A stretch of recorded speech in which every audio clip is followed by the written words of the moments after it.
said, even if they're wrong, to comply. Oh yeah. And I have a hard time digesting that. I understand that. You know, I remember I was a young officer one time. I started out at 22. I've been pulled over by the police at gunpoint while I was a cop. And I know I didn't do anything wrong.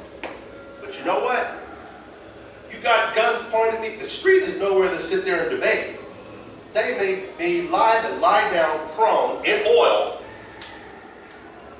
guns pointed at me. I know I didn't do anything wrong. And then finally, when I went down, they saw my gun. And I'm saying to myself, I hope nobody has a happy trigger. I'm just telling myself. And then some person says, I think I know who he is. And, you know, and what was wrong is all of a sudden doors started slamming. They realized who I was, and something took off. And then one person kind of explained what went down. And that was wrong on their part. And sure enough, I called him.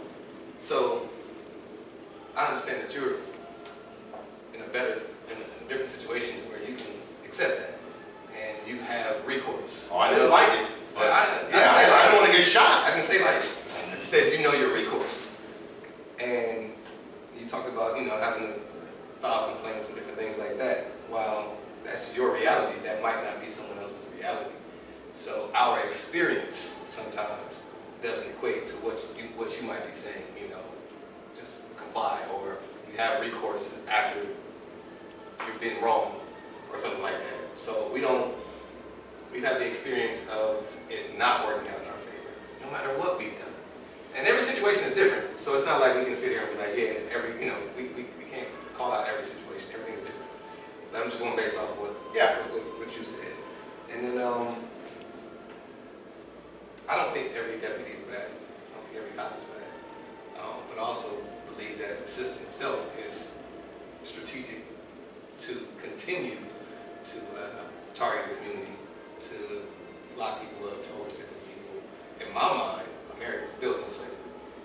And to this day, slavery is still the cash cow for America. That's in my mind. That might not be everybody's point of view.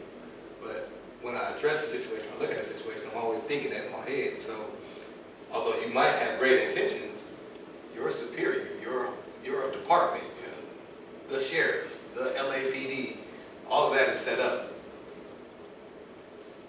Nobody can change your perception. Hey, no, this is kind of the conversation. Huh? This is the dialogue. Yeah, I mean, you feel the way you feel. I thought that's what this was. Yeah, but wouldn't you think, and I could be wrong, wouldn't you rather, if somebody has a gun pointed at you, wouldn't you rather just...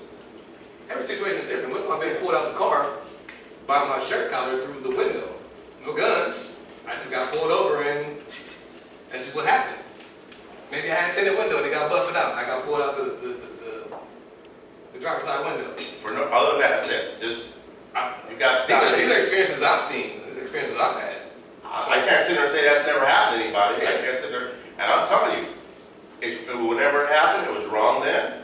If it happened like that, and it's wrong now.